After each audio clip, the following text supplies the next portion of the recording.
सोखने, विघ्न सिंधु को सोखने, जो अगस्त अभिराम। ऐसे श्री गणेश को गुरु के अमित प्रणाम।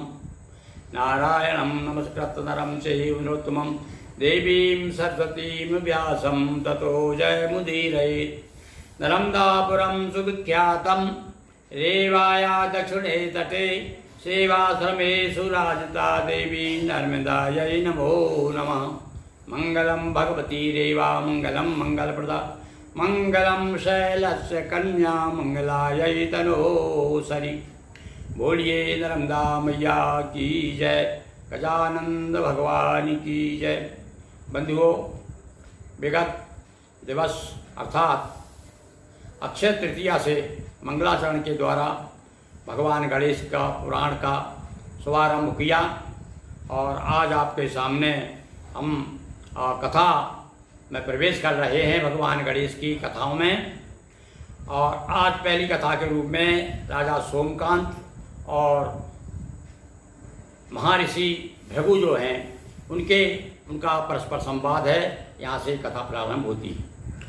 सोमकांत से जो कही कथा भृगु ऋषि राय, और भृगुलात रसवंशी गुरु रहे छंद में गाय।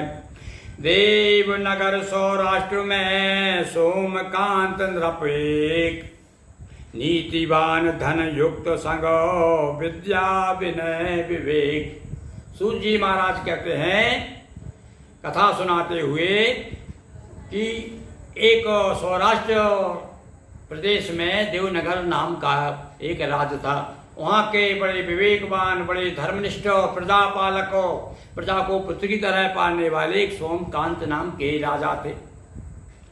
पत्नी मिली सुधर्मा नामी, जो निज पति की थी अनुगामी।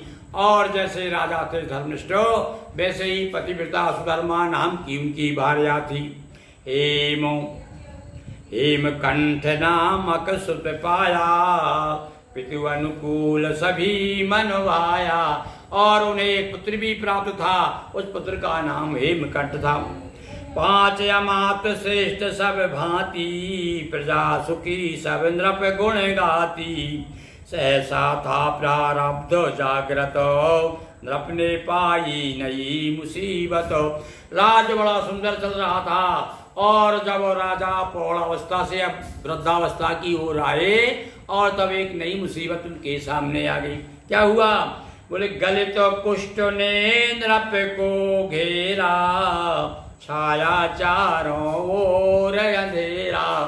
और अब स्थिति ये बनी कि राजा बड़े सुचारू रूप से राज का संचालन कर रहा था और प्रौढ़ावस्था के बाद जो ही वृद्धावस्था शुरू होने वाली थी कि उन्हें गलित कुष्ठ हो गया और शरीर गलने लगा। चाहता शरीर में कीड़े पड़ गए उनके। अब तो बड़े परेशान हो गए, बहुत औषधि कराई, बहुत उपचार कराया, किंतु जब कोई लाभ नहीं हुआ तब तो विचार किया कि अब क्या करना चाहिए। अपने पुत्र को राज दे करके वन की ओर प्रस्थान करने लगे। सुत को गद्दी पर बैठा कर, वन निवास का मन निश्चय कर। मन में निश्चय कर लिया कि अब तो राज्य को त्यागना पड़ेगा। और जबरन अपने पुत्र को राज दे करके सारे प्रजा बहुत दुखी हुई और पुत्र भी तैयार नहीं था पिता से राज लेने के लिए। किंतु उसने समझाया कि बेटा देखिए, हमारे पूर्वज लोगों ने भी पूर्व में वृद्धावस्था में चौथे आश्रम में आकर के वन में प्रस्थान किया है, तो मैं कुछ थोड़े आगे पीछे जा रहा हूँ, उससे चिंता की बात नहीं है। और ऐसा समझा बुझा करके अपने निश्चय किया और पत्नी अरुदो सेवक साथा, वन की ओर गए नर नाथा। अपनी भार्या को लेकर के और साथ में 2 सेवकों को, 2 अमात्य को साथ लेकर के चल दिए और वन में जाकर के जगह विश्राम कर रहे थे। उसी समय उन्हें एक मुनि कुमार दिखाई दिए और परस्पर संवाद हुआ। उससे पूछा, बेटा तुम कौन हो, कहाँ के हो? तब उन्होंने बताया कि मैं च्यवन नाम का मुनि कुमार हूँ, मेरे पिताजी का नाम भृगु ऋषि है। तब और उनसे जब परिचय पूछा, उन्होंने बताया कि मैं भैया वहाँ का राजा हूँ, किंतु इस समय अब मैं राजगद्दी अपने पुत्र को देकर यहाँ सारे समाचार सुनाया कि राजगद्दी देकर के आ गया हूँ और गलित कुष्ठ से पीड़ित हूँ। यदि आप कोई उपचार जानते हो तो कृपा करके बताइए। तब उसने कहा कि आप चिंता मत कीजिए, मैं अपने पिताजी से मिल करके आता हूँ। और तब वो जाते हैं, अपने पिता को बताते हैं। पिता जब कहते हैं बेटा उनको लेकर के आओ। मिला वहाँ भृगु ऋषि का आश्रम, दर्शन कर कम हुआ नरपति गम।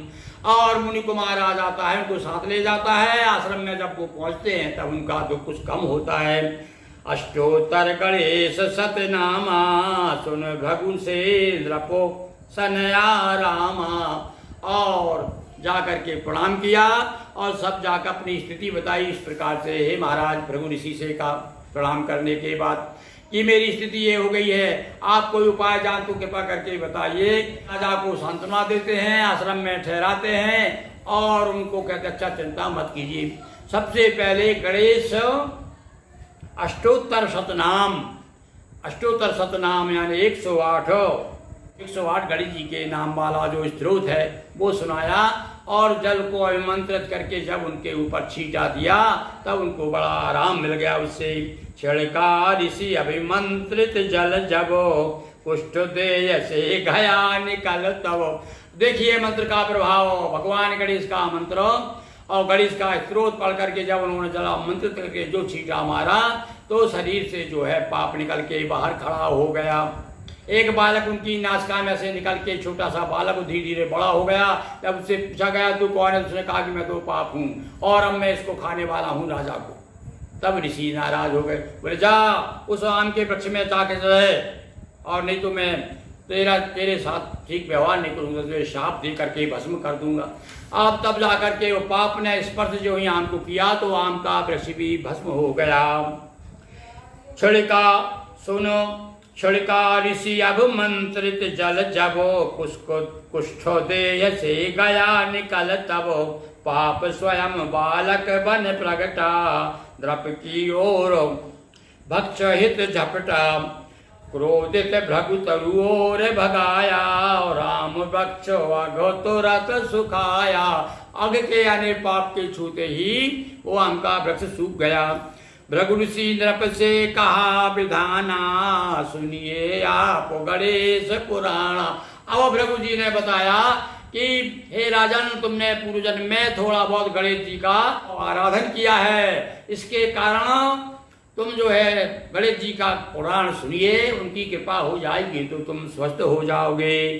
श्रद्धा सहित पुनि सुनी नृप राई, 1 वर्ष तक कथा सुनाई और श्रद्धा सहित सुनी ऋषि राई। सूखा वृक्ष पुनः हरे आया, नरपति स्वस्थ होकर सुख पाया। और पाप तो वहां से चला गया और गणेश जी का नाम सुनते ही और वृक्ष जो है फिर से हरिया गया। और ज्यों वृक्ष हरियाते गया त्यों इनका जो है रोग ठीक होते गया। इस प्रकार से कुष्ठ रोग भगवान श्री गणेश की महती कृपा से और नृपति सोमकांत का जो गलित कुष्ठ रोग था वो ठीक हो गया। ब्रह्मा द्वारा व्यास को प्राप्त हुआ जो ज्ञान, सोमकांत को भृगु ऋषि कहा गणेश पुराण। बोलिए गजानंद की जय, उमापति महादेव की जय, नर्मदा मैया जी की जय। हर हर महादेव शंभो। दोस्तों वीडियो को लाइक करें, शेयर करें, चैनल को सब्सक्राइब कर घंटी की बटन दबाएं। बहुत बहुत धन्यवाद।